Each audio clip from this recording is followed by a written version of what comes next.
Wait, how did this happen? A single kid walks on the sidewalk, knocking his door. He only hears blood-curdling screams as a blank expression dawdles on his face, and after several minutes, he finally gets the door open.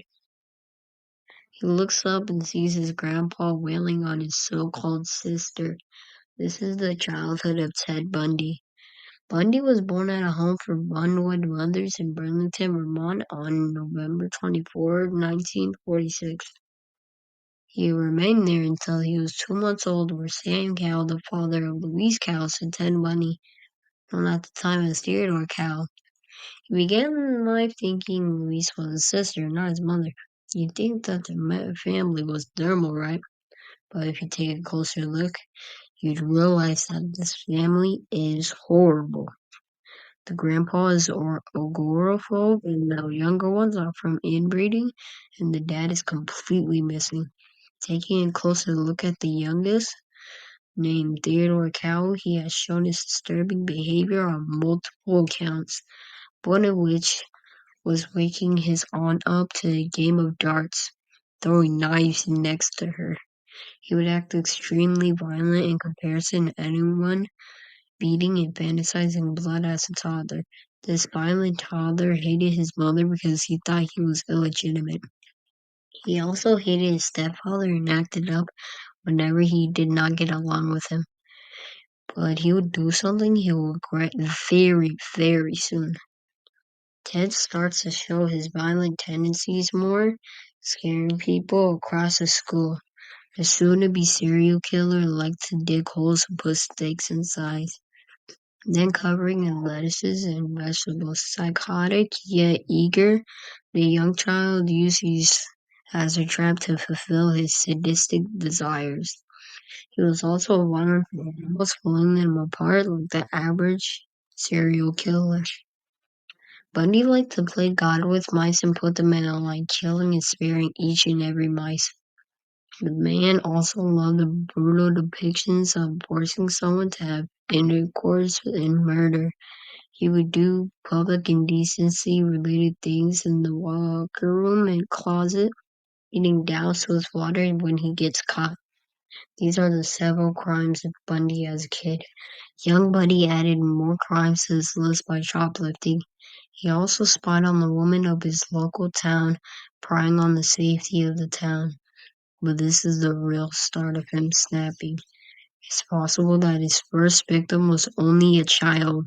When he was only 14, the victim was a 8-year-old Anne Mary Burr. She was gone without a trace. It was suspected that he was spying across the Tacoma waiting for a good enough prayer. Bundy remembered the little girl. Laughing, he denied that he was responsible for the disappearance. But who's sure? He hinted that there were more victims that they didn't know about. This was the childhood of Theodore Robert Bundy. Now let's look at his adolescence, shall we? He had a so-called normal life. He went to college in late 1968. He took an unlikely job in a suicide hotline in 1971. Ironic, right? He graduated college in 1972, but something wanted that thrill again. Something wanted bodies. He attacked Karen Sparks in her own apartment, brutally beating her before what he normally does in 1974. Only a month later, he wanted blood after failing his last attempt. He killed Linda Ann Healy. No remorse, no repentance. He abducted her, beat her, and the buddies racked up until 1975. Teddy finally got arrested. He thought he finally got caught for his crimes, but he didn't. The man was released a few days later. September 1975, Clara Dunruch identifies Ted Bundy in the lineup. The police were highly suspicious of his past, but he was caught. Exposed. This foundation started at a humble beginning from Europe. Canada followed suit as USA, instead of struggling, they decided to crack down, fight back, and become stronger. In 1865, the Secret Service was created to stop counterfeiting, to find corrupt government officials. But no, this wasn't enough. They needed a stronger unit called the FBI. The FBI was a secret investigation unit, founded corruption throughout the land by individuals. Ted Bundy had a look of shock in his eyes, as he knew he messed up.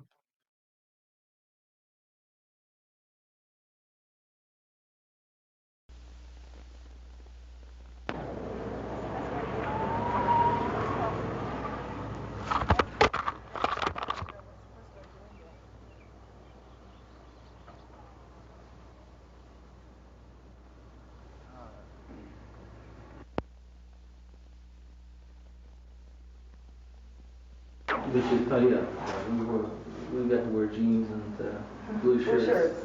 January 24, 1989 marked the execution of Ted Bundy. A count of 42 people were at the scene of his execution. Before dying, he uttered these bone-chilling words. "I'd like to give my love to my family and friends." Somewhat eerie but heartfelt, the electrical currents then traveled to his body, killing him immediately. He had died, but not the effects of his vile, gruesome acts. This had enabled the people of Washington to change their thoughts on Ted Bundy. Victims were brought into this trap by his appearance and had thought he had no bad intentions. Well, before he brutally murdered them. Mental professionals of the University of Kentucky studied Ted Bundy, and it turned out that he had fit the description of a person with antisocial disorder. When asking his close friends and family, 80% had talked about how he seemed to fit this based on how he acted and talked. Not only that, but the study showed overwhelming evidence of him being narcissistic and holding other mental disorders. Psychiatrists had commented on how they thought of his mental health. They stated that Ted Bundy had a complex mental state.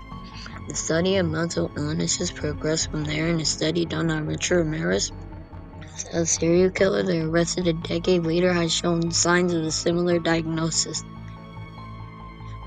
This means that serial killers think similarly in the way that mental diagnoses are concerned with. They are manipulative, and they are all extremely similar, but this begs the question, why were serial killers so prominent in the 1970s? The reason stems from the things happening around the time. Protests for women's rights and the anti-drug protests had made urban places more compact and created a stressful period of time for everybody, causing serial killers to take advantage of the claustrophobic setting. Another serial killer in Washington was John Wayne Gacy. He was a clown who preyed on young men and strangled them. His methods were similar to Ted Bundy, but instead of preying on women, he preyed on men and went on this killing spree during the same time period.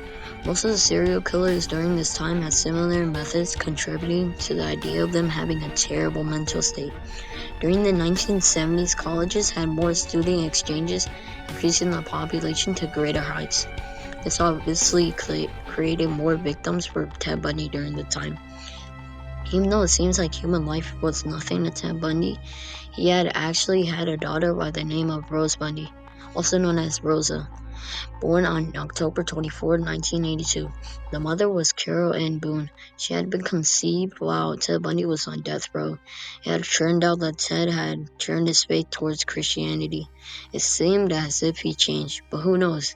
Ted Bundy had a lasting impact on Washington based on how law enforcement, colleges, and even just how people perceived each other. It will forever be remembered as an infamous, brutal, mentally insane, and an apathetic serial killer.